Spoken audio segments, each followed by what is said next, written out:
purely because there was not really anything going on. We're pretty much in what now would be a normal off-season for us, where there's apart from a few things going on the ground, there's not really much football stuff happening. That's going to start picking up again the next couple of weeks. So hopefully there'll be more things to talk about, but if there isn't, there's little point in me doing a video not to update people on anything. So there you go. That's why there was no video that week. This week we've had concrete poured, so poured concrete for the new terrace at Latimer Park, and the additional 2 bays that are going to be put in from there. So I've got a little clip of that. As I speak, the 2 extra bays that the club have arranged are going in.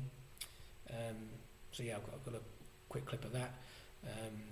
There will be an open training session, so 25th, so next Saturday, a week this Saturday. There'll be an open training session, and hopefully Monday, Tuesday we'll get something out on the official website. Obviously, we still need to think about social distancing, so it won't be we're just letting everybody flood in to the ground at once. We need to ensure that we can maintain that safe social distancing for fans, for players, and for staff. So we just need to agree that with the first team manager. That'll also be the first time that people can see the squad. We've kind of kept it under wraps for 2 reasons really. One, we don't want to announce players, and it's so fluid currently because of the way what the COVID pandemic's doing. People are cutting their cloth accordingly.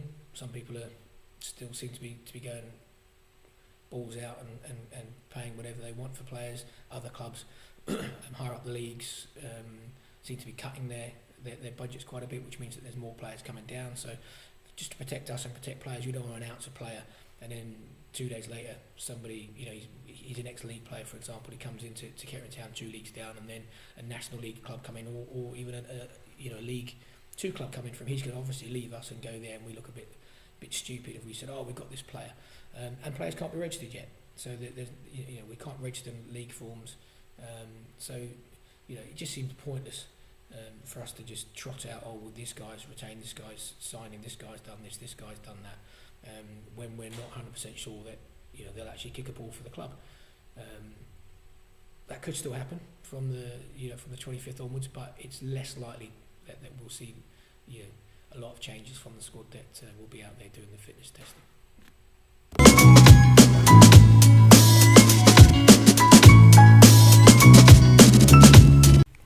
So this is just a clip really of the concrete pour that's been done for the extension down at the Tin Hat End.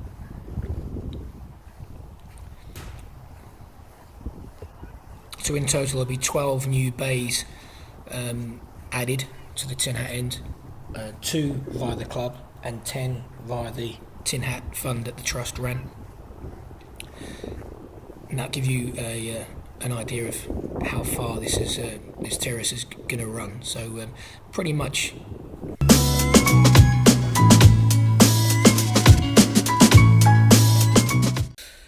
The only other point I really want to make, or the only thing I'm really going to talk about today, players and agents. It's something that, I don't know, I keep getting asked when I was doing the tours last week. People asking about players and trying to understand how these things work, and etc. etc. And I'm one of those that agents, take them or leave them. They are part of the game. I've met some really good agents, and I've met some pretty crappy ones. It surprises me how many players at our level have got agents, or even we were a couple of levels below, they still had agents, and why. The psyche of the player. I think it's more. I think it's educating people why they would need an agent, or who's actually doing best for them. In my eyes, the agent's there to do the best for the player. Now, if you're a club, like ourselves, that's lower down the pyramid, we want to do the best for the player. Obviously, if we sign a player and put him on contract, it's because A, we think he can help us win something, which will increase his value, or B, we think actually he's going to be he's an asset for the future that we could actually pass on and move up the chain.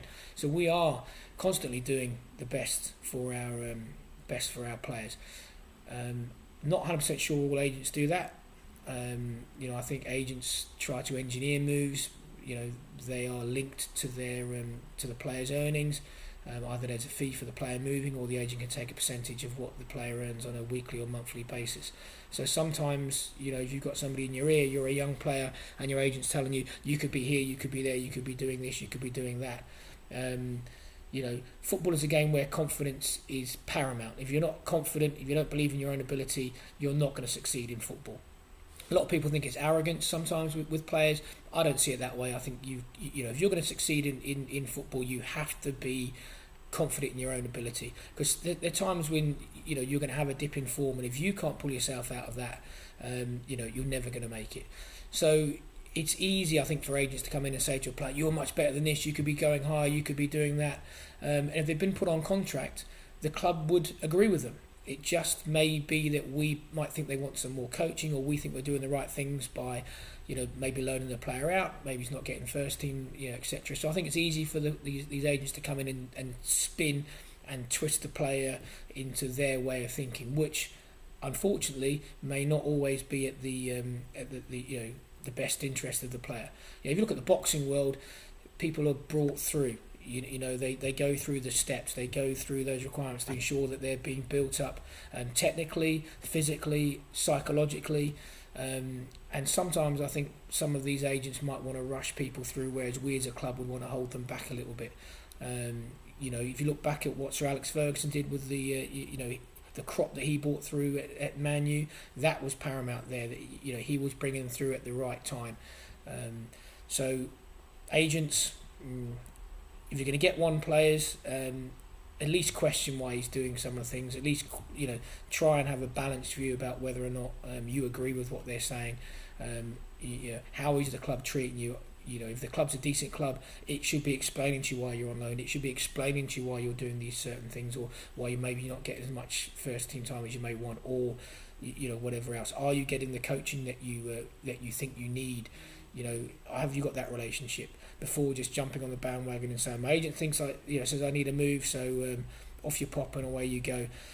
Especially at the moment, we're seeing players that turning down offers, not just with us but around the place, hoping to get other moves that may or may not materialise.